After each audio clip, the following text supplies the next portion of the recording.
Who actually thinks the Secret Service is doing their job these days? A recent article at theblaze.com written by Joe Hanneman and Steve Baker details the Secret Service security failures that led to the second assassination attempt. And Steve joins us in studio now to break it all down. So let's just start kind of big picture. What have you uncovered in regards to this second assassination attempt?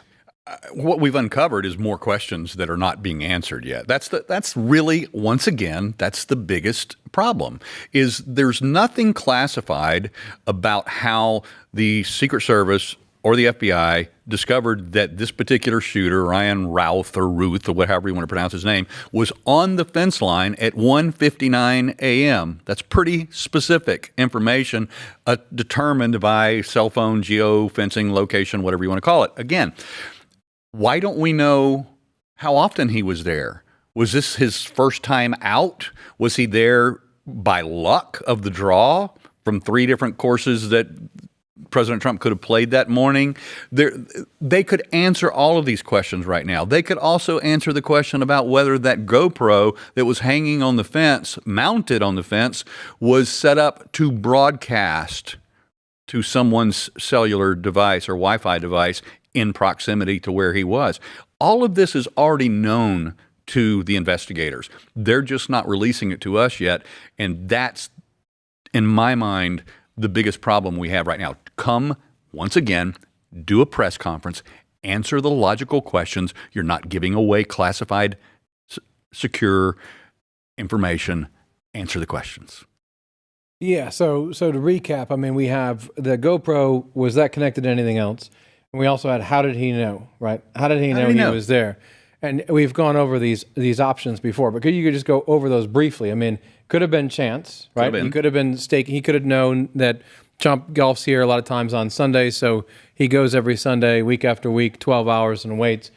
If it was a quote-unquote leak, where would the sources have come from again? Well, if it was a leak, obviously there's a Secret Service. They're obviously they receive extra personnel assisting them from HSI, Homeland Security Investigation. They also have local law enforcement, and this is another thing about this, is if it was known to the Secret Service in advance where the president was going to play golf that day, that has to be passed along to local law enforcement 2 or 3 days in advance. They've got to organize the motorcade there. They've got to organize the bomb sweep dogs. All of these things have to take place in advance. Now, let's talk about this. In the history of human civilization, world leaders, going back thousands of years, have fooled their own security because they don't trust their own security. And they'll say, okay, I'm supposed to go here, but nope, not today. I'm going over here instead, just to throw everybody off. Okay, well, still then, was this a lucky move by Ryan Routh? Or was he staking this place out over and over and over again, waiting for that lucky moment? Or was he lucky the first time?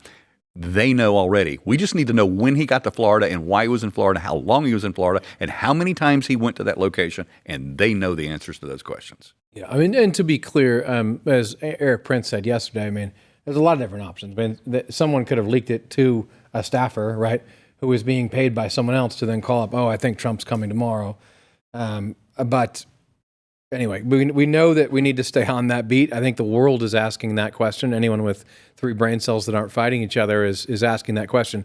Let me go to something else that's really important that you've been talking about, and that's the extensive rap sheet that this guy has. Yeah. I keep looking at this back and forth, trying not to put on my conspiracy cap, right, and just say, what are we being presented with? What are the facts that we know about this would-be assassin?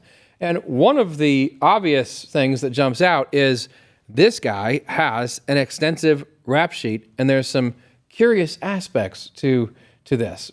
Lay it all out. Like, just go into some of these. Right. The most curious aspect of them all is, how does somebody who has had over 100 charges, including felony charges, multiple felony charges, including weapons charges, including what the government calls a weapon of mass destruction, situation, where he held off the Greensboro, North Carolina Police Department and the Guilford County Sheriff Department for 3 hours with a machine gun, and then that was suddenly pled down to a concealed weapons charge and not passed along to federal authorities, because this was a federal crime when we're talking about a machine gun. What was the date again on that? It was 2002.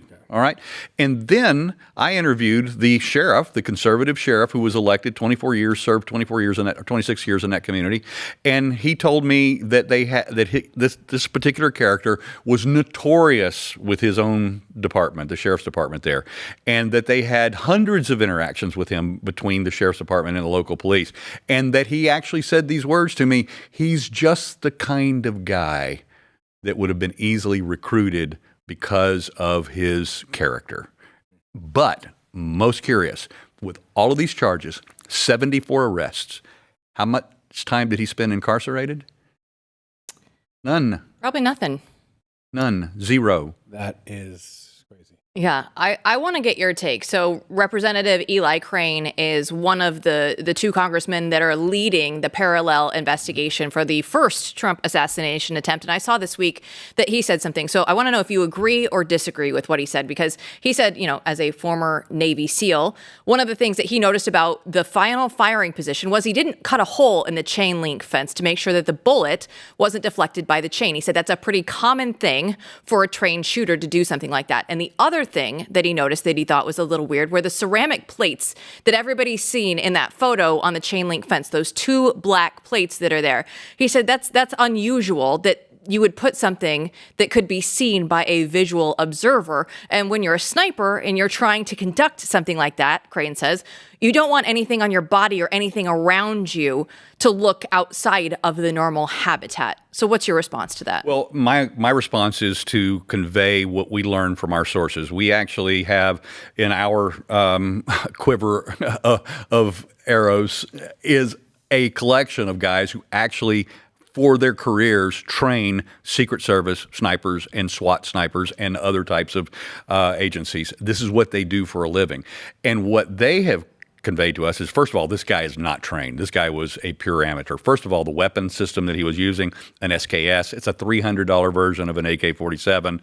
It is not very accurate. In fact, what they tell us is that up to 300 yards away, the dispersion of that round is going to be quite wide and would easily miss its target.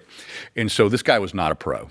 And he obviously had not only not the specific training in terms of sniper training, but he did, as he said, several other things that were rather weird. Hanging up the backpacks with the ceramic plates in there would be an obvious giveaway. And then, of course, then there's the story that the Secret Service put out that one of their agents actually recognized or saw the rifle barrel. And all of our experts say, no, that didn't happen. Not unless that person or that agent was close enough to actually hit the target with their own handgun, their service weapon, because that's what we've been told, is that the return fire, of course there was never fire apparently from Ryan Routh, but whoever shot at him from the Secret Service used their quote-unquote service weapon. That doesn't indicate a rifle. That means very close contact. If they were that close, they should have hit him.